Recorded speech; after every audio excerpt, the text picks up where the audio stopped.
Hello Peoria, I'm Elizabeth ECKEL and this is Peoria's Pulse.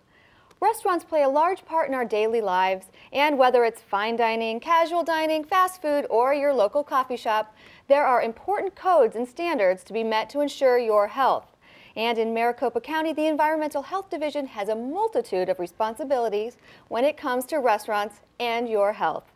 Here to talk about restaurant permits, plan review, and health code is Mike LAGROW from Maricopa Environmental Services Department. Welcome, Mike. Thank you. It's good to be here. What does the Maricopa County Environmental Health Division do?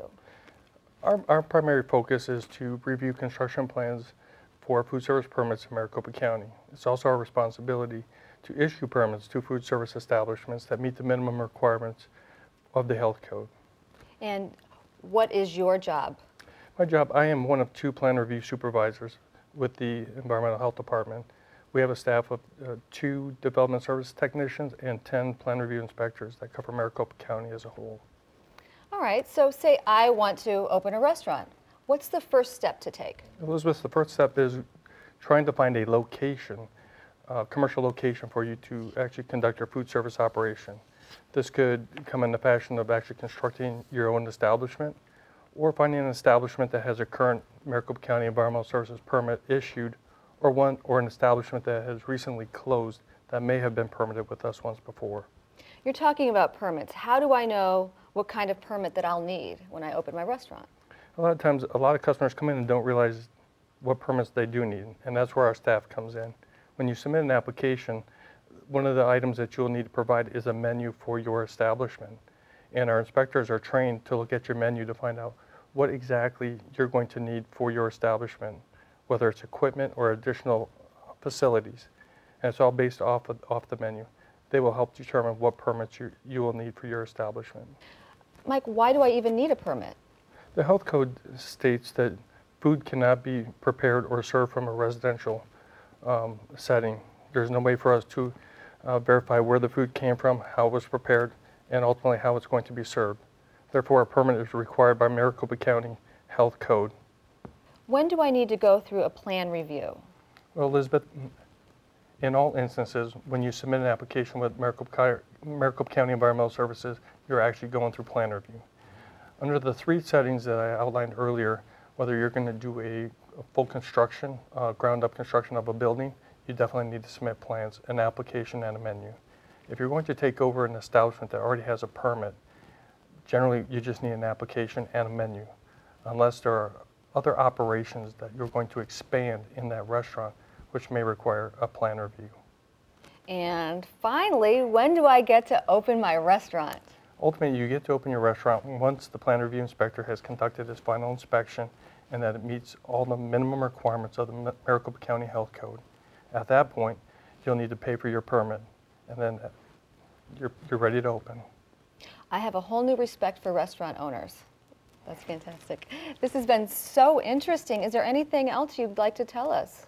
I'd just like to say that our inspectors definitely have a passion for what they do, and we are kind of a community outreach.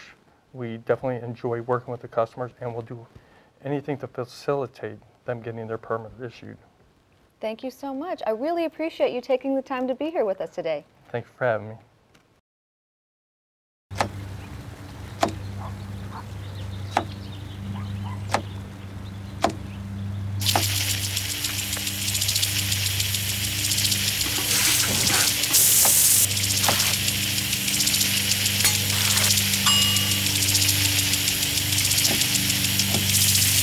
Clean kitchen surfaces, utensils, and hands with soapy water. 1 in 6 Americans will get sick from food poisoning this year. Keep your family safer. Check your steps at foodsafety.gov.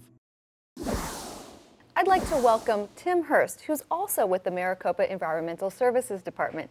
He's going to talk about restaurant inspections as well as the Cutting Edge program. Thanks for being here today, Tim. Thank you for having me.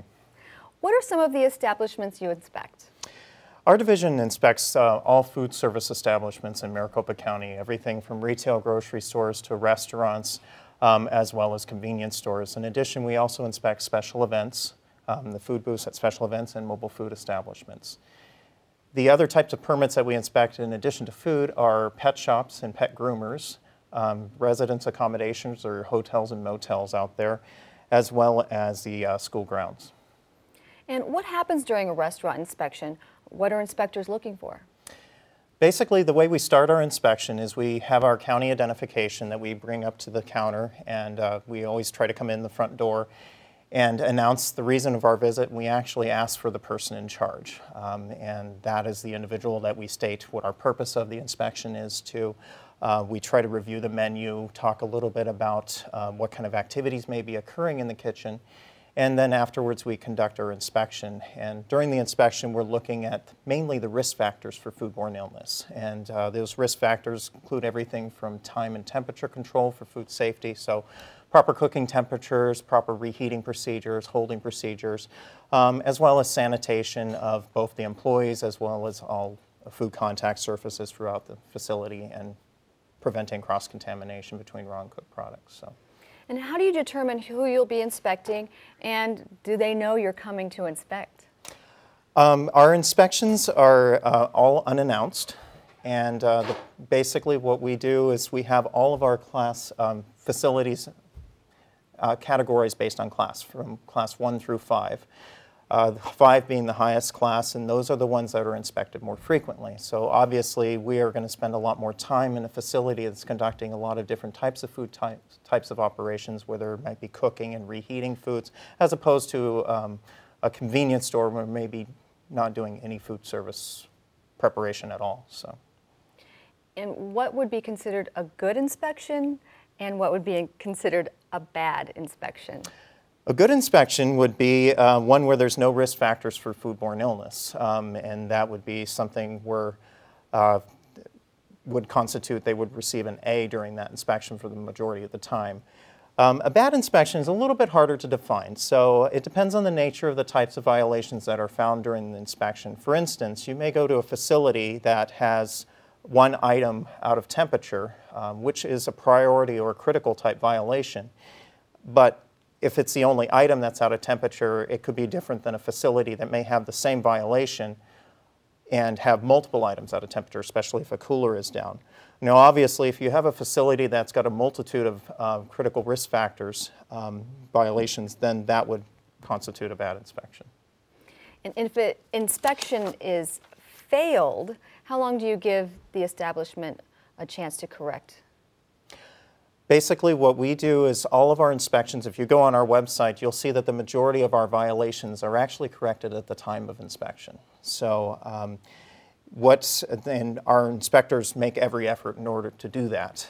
But there are instances, obviously, if a cooler is down or something like that and they need to get a repair done, that we may have to do a reinspection. And for any priority or priority foundation, which is similar to the critical type violations that we used to call them before, we actually allow for up to 10 days and to correct those violations, and we verify it during a reinspection.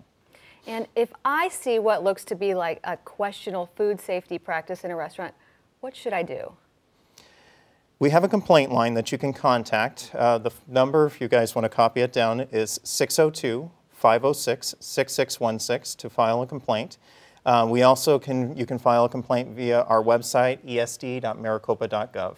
So, and our complaints, what we do is we investigate those within 5 days of receipt of the complaint, depending on the nature of the complaint. Obviously, if it's a more serious type complaint, such as a sewage backup or something major in a facility, we may investigate it the same day. So how many times a year will you actually go to a restaurant and inspect? A full-service restaurant, which is providing a lot of different kinds of raw food products and reheating procedures, as well as advanced food preparations, inspected a minimum of 4 times a year. Okay, and then as far as the other types of facilities, it depends on the types of activities that they're doing, as far as how many times we inspect. So, and it's based on risk of the facility. Okay.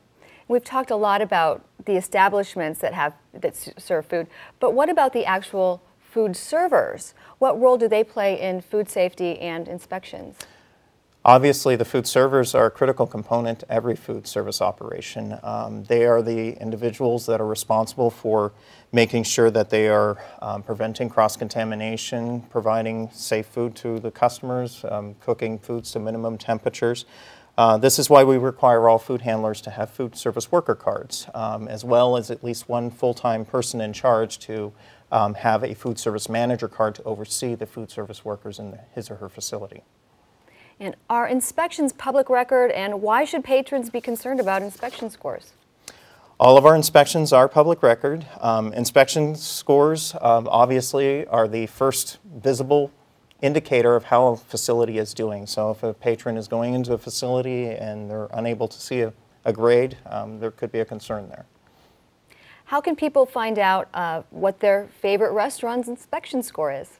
The best way is to visit the esd.maricopa.gov website and look up the restaurant ratings. You can actually look right down to see what the violations that were written on your favorite facility. I believe it's up to 2 years worth of records that are in there, so you can even see a history of how they're doing. Fantastic. Sounds like the inspectors and inspections are really in the establishment's best interests. I know you work with them to make sure you maintain safe and healthy environments in all of the establishments. That leads me to ask you about the Cutting Edge program. What is it? Our division developed the Cutting Edge program about 1.5 years ago. And the purpose of the program is actually to reward those operations that are going above and beyond with food safety and managers that are actually taking active managerial control of food safety within their facilities. Basically what we do in order to enroll in this program, we have operations that have to submit policies and procedures for the 10 risk factors for foodborne illness. Okay? And those include proper cooking temperatures, cold holding, hot holding, reheating, hand washing, as well as employee hygiene and cross-contamination and cleaning and sanitizing of their facilities. Once they submit all of the applicable procedures, obviously not every facility may have all of these procedures necessary for the types of operations they're doing, we actually review them and then we approve them for the program. And then basically every other inspection becomes something called a verification visit. By the verification visit, what we're doing is we're verifying the food safety procedures that they have already in place. It's not to say that during a verification visit, if we see a lot of out-of-control risk factors for foodborne illness, that we can switch it over to a routine inspection, which is a more comprehensive inspection. But that's basically, and then we have an actual award that you can post on the front of your facility to notify the public that you're actually going to be part of the program as well. And why should an establishment get involved or participate in the Cutting Edge program? As I stated, every other inspection is a verification visit, so really this is the benefit of the verification visit. If you pass a verification visit, you actually get an automatic A on your inspection to post for your customers to see. We also have the award that I stated before that you can post on the window, and we're actually looking at getting an annual award and a multi-year award potentially for facilities that have been part of the program for a period of time. How has the Cutting Edge changed routine inspection practices for participants and inspectors? It has made us a little bit more efficient in how we conduct our visits at our top performing establishments. This has allowed us to give more time to the facilities that actually need a little bit more attention. So, and that's, and plus it's really a more cooperative effort with the operators to develop plans that actually work for their facilities. Is there anything else you'd like to add about the Cutting Edge program or restaurant inspections? No, but I would like to thank you very much for the opportunity for us to present what we do. And as reiterating what Mike said before, our inspectors are very passionate about what we do. And we really, having been a training officer prior in the county, I always used to tell my inspectors we're educators first, we're regulators second. When education fails, then we regulate. So that's really the approach I think that works best with every operation out there. Tim, thank you so much for educating us today. Thank you. And that concludes this edition of Peoria's Pulse. Thank you for watching.